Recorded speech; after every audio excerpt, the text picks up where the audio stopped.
여야의 오선 의원 둘이 훗날 태평성대를 위해 큰 뜻을 도모하였느니라. 오선의 지혜와 품격으로 21대 국회를 이끈다. 오선의 정치비책 정비록. 소년급제, 하지만 줄서기 정치 거부해왔다. 대한민국 국회를 이끄는 쌍두마차 수도권 내리오선 안민석 더불어민주당 의원님. 네, 안민석 의원입니다. 영남권 내리오선 조경태 국민의힘 의원, 어서 오세요. 네, 안녕하십니까. 반갑습니다. 두 분의 신상 발언으로 정비록 시작하겠습니다. 안민석 의원님. 김재윤 전 의원, 네, 예, 더불어민주당 이제 3선을 하셨는데요. 이분이 그저께 극단적 선택을 했습니다. 네. 저는 김재윤 의원의 죽음을 자살이 아니라 정치적 타살이라고 주장을 합니다. 그 이유는 첫째, 김재윤 의원이 4년 옥살이를 꼬박했어요. 예. 한 서울예술종합학교 그 이사장으로부터 돈을 받았다는 김민성 씨한테요. 네. 네.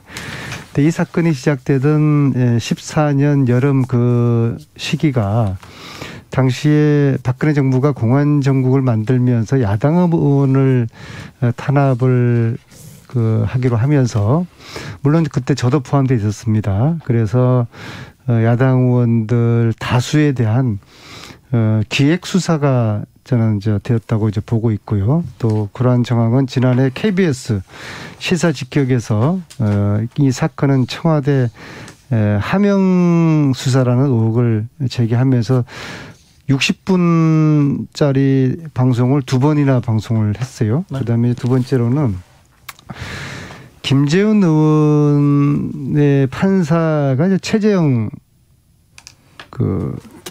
판사가 2심 판사였습니다. 감사원장이. 2심 판사였는데요.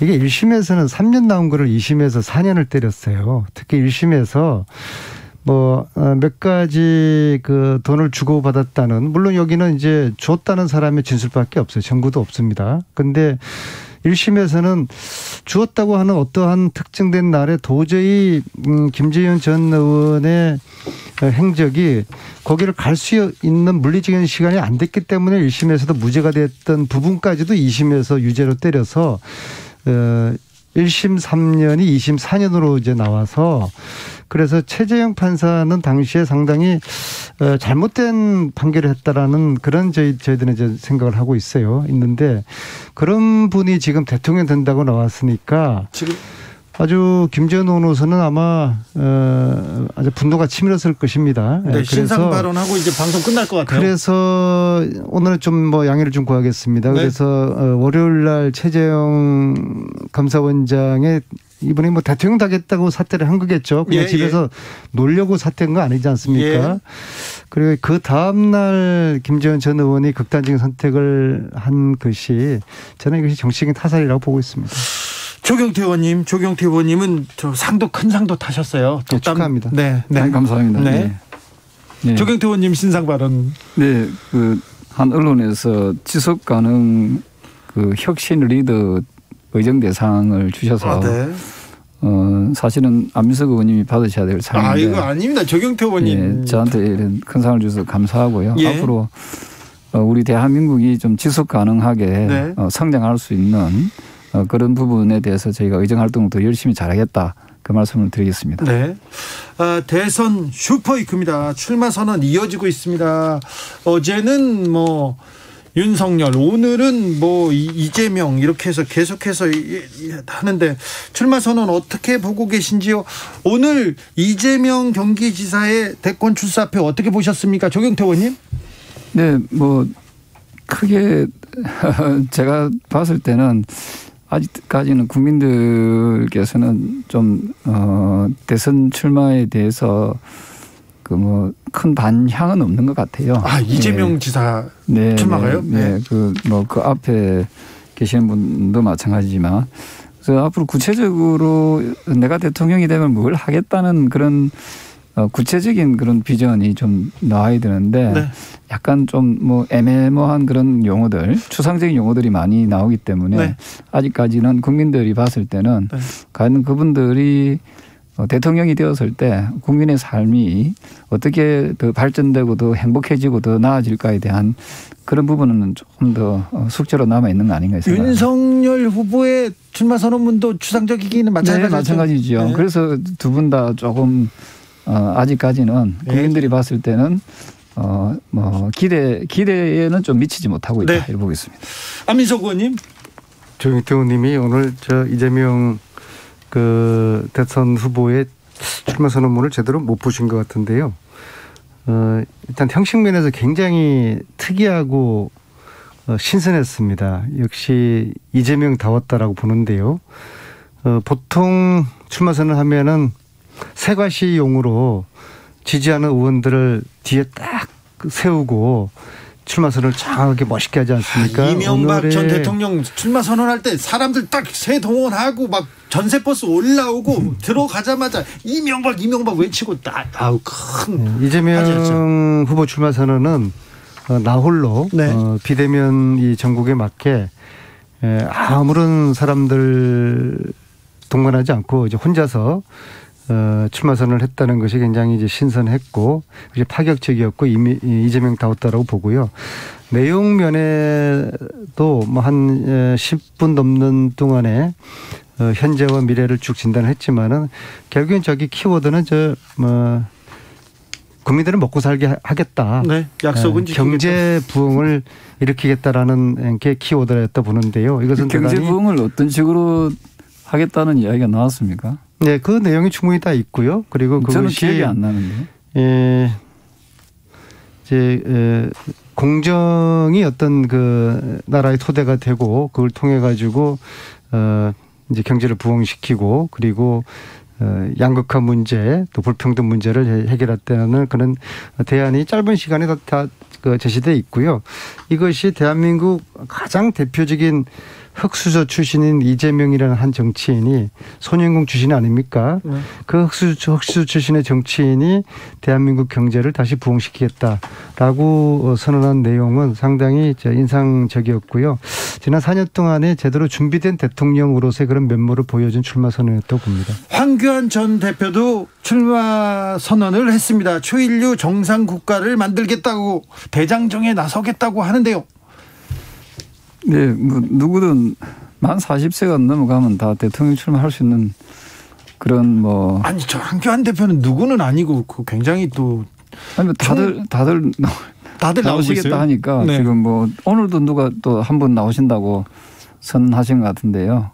여러 명이 하고 있어가지고요. 예. 그래서 아마 뭐 출마 러시가 이루어질 텐데 문제는 앞서 말씀드렸던 대로 과연 그분들이 국가와 국민들을 위해서 희생하고 또 나아가서 지금 문재인 정권처럼 편가르기 안 하고 오로지 국민들이 잘 먹고 잘 살 수 있도록 또 공정한 또 시스템을 잘 구축해 나갈 것인가 이것을 지켜볼 거라고 보고 있습니다. 조경태 의원님, 윤석열 전 총장은 국민의힘에 들어올까요? 아니면 이 대선 레이스를 완주할 수 있을까요? 그거는 오로지 신만이 알 수 있는 문제인 것 같은데요. 저는 그 들어오는 속도가 그렇게 빠르지는 않을 것이다. 만약에 들어오시더라도 들어오는 속도는 그렇게 빠르지 않을 것이다 이렇게 보고 있습니다. 네.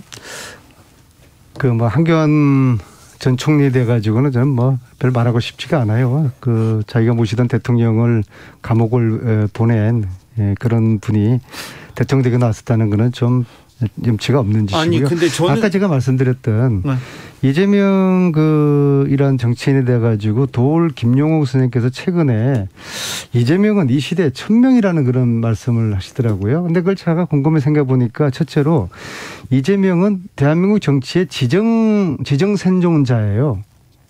네, 지정 생존자. 그런 영화도 있었죠.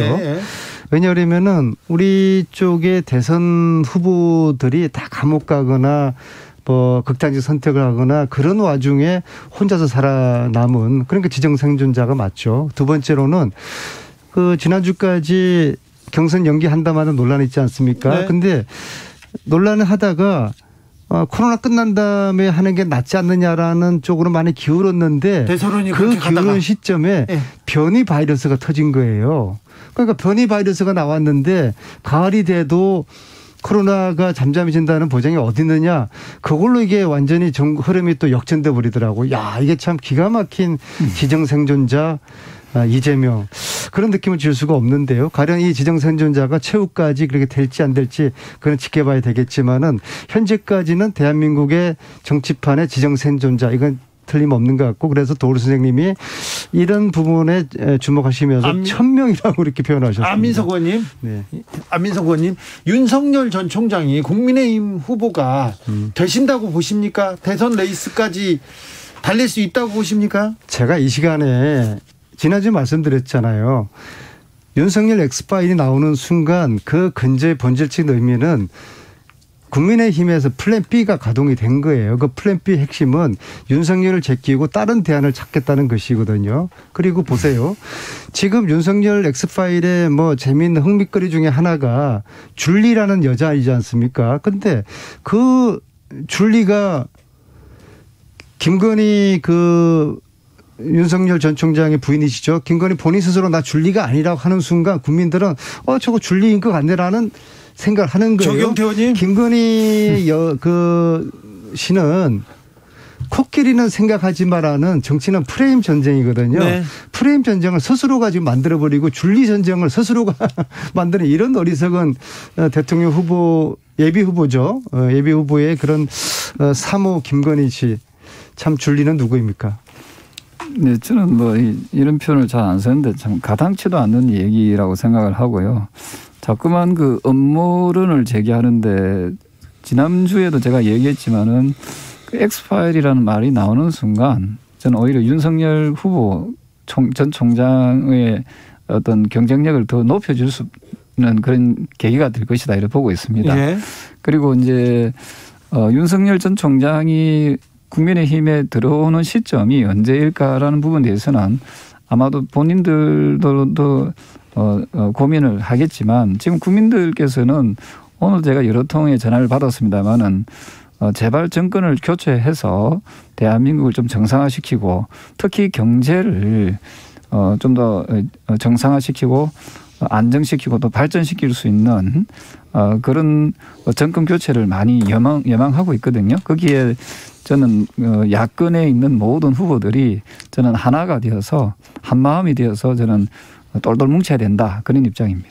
똘똘 뭉칠까요? 저는 뭉칠 거라고 보고 있습니다. 정 의원님, 줄리는 누구입니까? 글쎄요. 저는 뭐 줄리아라는 그 대표적인 할리우드 영화 배우는 이름은 들어봤는데. 줄리아 로버츠요? 예. 그 줄리는 제가 처음 듣는 용어입니다. 김건희 씨는 본인이 아니랍니다. 네. 정비록은 6시에 2부에서 이어가겠습니다. 2부에서는 우리 홍준표 전 대표 얘기도 하고 저는 황교안 전 총리가 이 정도 대접받는 거에 대해서는 좀 속상한 입장이에요. 너무 그러시면 안 됩니다. 안민석 의원님. 정치의 책임을 져야 되는 것인데 6시에 뵙겠습니다.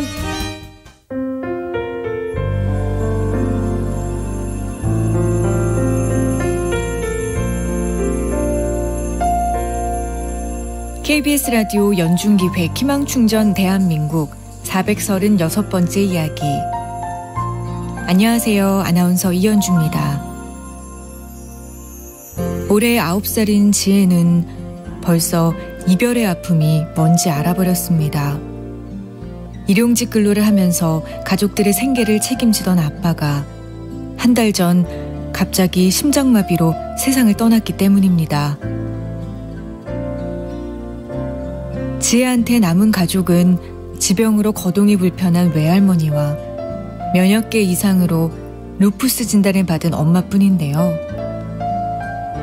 일찍 철이 들어버린 지혜는 고사리 손으로 집안일을 도우려고 애쓰지만 아직 어린 나이에 이 모든 걸 감당하기에는 버거운 게 현실입니다.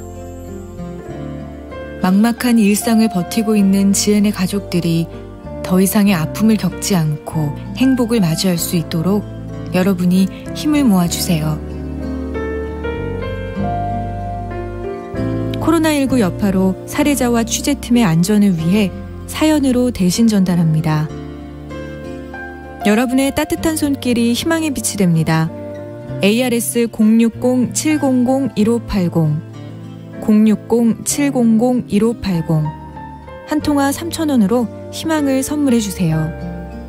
KBS 라디오 연중기획 희망충전 대한민국은 초록우산 어린이재단, 인탑스 주식회사, 그리고 청취자 여러분과 함께합니다. ARS 060-700-1580 한 통화 3,000원입니다.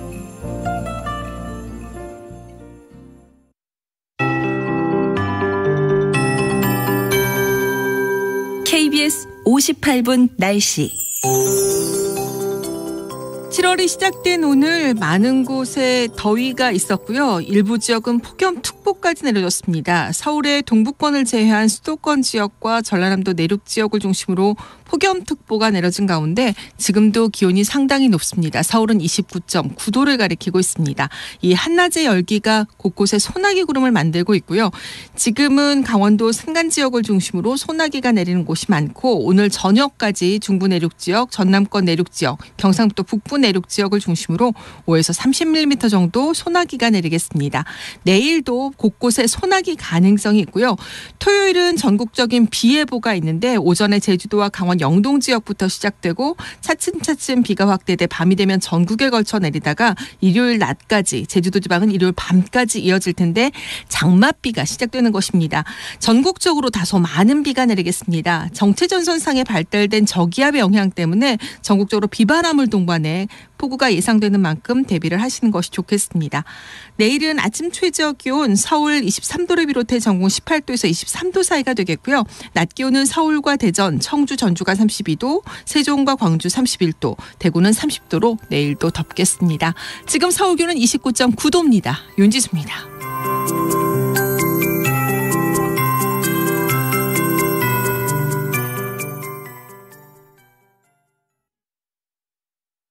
정성을 다하는 국민의 방송 KBS가 6시를 알려드립니다.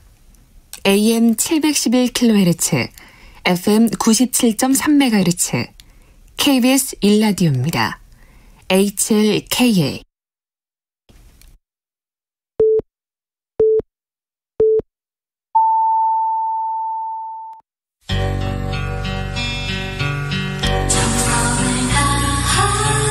정성을 다하는 국민의 방송 KBS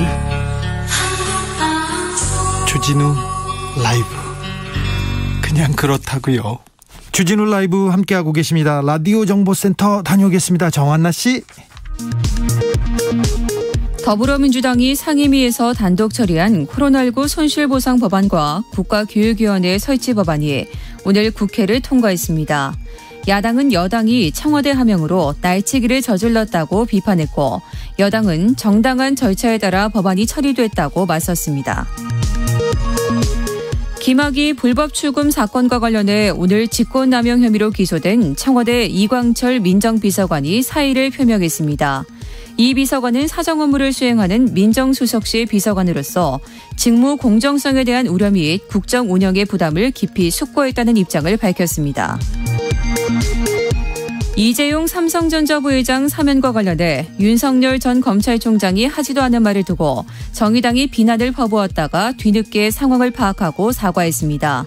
정의당은 철저히 크로스체크해야 했음에도 그러지 못했다며 다시는 이런 일이 없도록 하겠다고 약속했습니다. 김호수 검찰총장이 최근 진행된 검찰 인사와 관련해 저도 이번 인사 내용을 보면서 마음이 편하지 않았다고 밝히며 검찰에 한직은 없으며 여러분 모두 영전한 것으로 생각한다고 덧붙였습니다.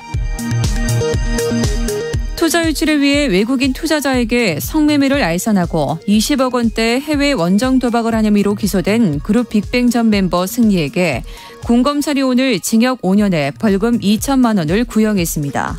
지금까지 정보센터 뉴스였습니다. 정비록 이어가겠습니다. 조경태 의원님. 네네. 홍준표 의원께서 이렇게 입당했잖아요. 네. 당내에서는 어떻습니까? 바깥에서는 굉장히 또 강력한 이빨 자랑하시고 계십니다. 저는 홍 전 대표의 어떤 역할은 분명히 있다고 보고 있고요. 예. 아마도 시간이 지날수록 이 전당대회가 이제 당 대권 후보를 뽑는 그 후보 경선이 상당히 홍준표 전 대표를 통해서 예. 상당히 흥미롭게 진행되지 않을까 생각을 합니다. 지금 윤석열 전 총장을 탁탁 때리면서 마구 아프게 때리고 있어요. 그러면서 자기 존재감을 키워가는데 당 내에서 지난번에 이분은 당 대표를 했지 않습니까? 그리고 지난번 이 국민의힘 전신에서 대통령 후보였지 않습니까? 맞습니다. 가능성이 있죠. 홍준표 의원도 이번에. 그렇습니다. 홍준표 전 대표의 워딩을 자세히 보시면은 크게 뭐 인신공격성 그 발언보다는 그냥 그 표현 자체가 약간 조금 이제 강하죠. 예, 좀 감칠나게 강하다 하는 표현을 좀 쓰고 싶고요. 어쨌든 그런 부분들이 저는 오히려 경선 과정에서 좀 더 흥미를 더 많이 불러일으키고 상대방에 대한 지나친 그 네거티브라든지 마타도적 발언이 아니라고 하면은 저는 이게 우리 당의 그 대선 전국에 저는 도움이 될 수 있다 이렇게 보는 거죠. 보면요, 우리 민주당과 지금은 국힘이죠. 보수당의 대선 경선은 좀 차이가 있어요. 예. 그 보수 쪽은 죽기 살기로 물고 뜯기 싸웁니다. 예, 2007년 그 MB하고 박근혜도 보십시오. 이번에도 그럴 겁니다. 반면에 이제 저희 민주당은 오랜 기간에 어떤 민주화 운동의 그런 동지적인 그런 관계로 다 연결돼 있기 때문에 끝까지 이제 갈 때까지 가는 거는 굉장히 서로가 자제를 하는 그런 경향이 있어요. 근데 이제 홍준표 이제 앞으로 후보될 홍준표 의원님 같은 경우에는 굉장히 정치적인 그 네이밍을 잘 해요. 그렇죠. 딱딱딱딱 개념 정리를 잘 하고요. 그다음에 싸움의 어떤 싸움꾼의 기질이 있는 아주 검투사 기질이 있어요. 그래서 윤석열은 저희 여당이 건드리지 않아도 홍준표 의원 선에서 처리가 될 것이다. 그러니까 저희로서는 EJ 그런 측면이 이제 있는 것이죠. 그래서 땡큐 홍준표 의원이 될 것 같고요. 그런데 결국에는 이제 윤석열의 그 엑스파일로 이야기되는 그 이제 검증의 시간을 무사히 건널 수 있을까? 거기에 딱 그 걸림돌이 이제 홍준표 의원이 될 겁니다. 그래서 그런 측면이 있고요. 그 다음에 홍준표 의원 말고도 국민들과 네티즌들이 아주 그 검증을 제대로 이제 할 겁니다. 제가 볼 때는 조국 교수 장관 틀었던 게 반의 발만 틀리더라도 그 윤석열 전 검찰총장은 이 검증의 시간을 버티기 어려울 것 같습니다. 버티기 어렵다. 조경태 의원님? 저는 그 윤석열 전 총장에 대해서 자꾸만 그 너무 부정적으로 이렇게 해석을 하시는데요. 저는 어쨌든 국민들이 보는 그 큰 의미에서의 시각은 이 불공정한 사회를 좀 공정한 사회로 만들어 달라. 그리고 좀 정의로운 사회로 만들어 달라. 그리고 어떤 권력에 굴하지 않고 당당해져라. 뭐 이런 어떤 메시지가 많이 담겨져 있거든요. 그래서 저는 윤 총장의 그 어떤 그 흐름이 상승세가 쉽게 꺾이지는 않을 것이다 보고 있고요. 조경태 의원은 때릴수록 윤 총장을 좀 키워주는 효과를. 추미애 전 장관도 대선 출마하면서 윤석열 전 총장에 대해서 거론하지 않았습니까? 그래서 그런 저런 부분들이 저는 윤 총장에 대해서는 상당히 그 맷집을 더 키워주는 효과가 있을 거고요. 아까 드렸던 홍준표 전 대표 역시도 저는 뭐 극단적 그 네거티브나 상대방을 비판하는 그런 목소리는 저는 내지 않을 것이다 하는 생각을 합니다. 오히려 더 흥미진진한 그런 경선 과정이 되지 않을까 저는 그렇게 보고 있습니다. 범인을 잡던 검사가 대통령이 된 사례는 제가 들어보지 못했고요. 왜냐하면은 검사나 판사의 이 속성은 사람들의 죄를 묻고 벌을 주는 그런 직업적인 속성이 있어요. 근데 정치라는 것은 가난한 사람, 억울한 사람, 힘없는 사람들을 도와주고 그들의 눈물을 닦아주는 것이 정치적인 행위거든요. 그래서 어떻게 보면은 이 정치하고 검사나 판사하고는 완전 상극적인 그런 이제 속성이 있는 거예요. 그렇기 때문에 사람을 벌하는 검사라든지 그 판결을 어떻게 하면은 사람의 벌을 정확하게 주기 위한 판결을 내리는 판사 이런 분들이 한 나라의 지도자가 되는 사회는 불행한 사회다. 그리고 대한민국 국민들은 세계에서 가장 똑똑한 국민들이지 않습니까? 그래서 대한민국 국민들이 그동안 검찰총장으로서 그다음에 또 그 최정의 감사원장으로서 그때의 상황하고 대선 후보로서 대한민국 지도자로서의 나선 전 검찰총장 전 감사원장 으로 국민들이 보는 건 틀릴 겁니다. 대한민국 국민들이 이렇게 호락호락하지 않고요. 지도자다운 지도자, 국민들을 편하게 잘 먹고 살게 할 수 있고 나를 바로 잡을 수 있는 그런 분에게 대통령의 기회를 줄 겁니다. 여야 할 것 없이요. 윤석열 전 총장이 국민 약탈 정권 연장 맞겠다 이렇게 얘기하면서 굉장히 강력한 단어들을 막 쏟아내더라고요. 근데요. 윤석열이 공정하다고 생각하는 중도층 이나 청년들이 보고 좀 당황했을 것 같아요. 그죠? 좀 너무 센 거 아닙니까?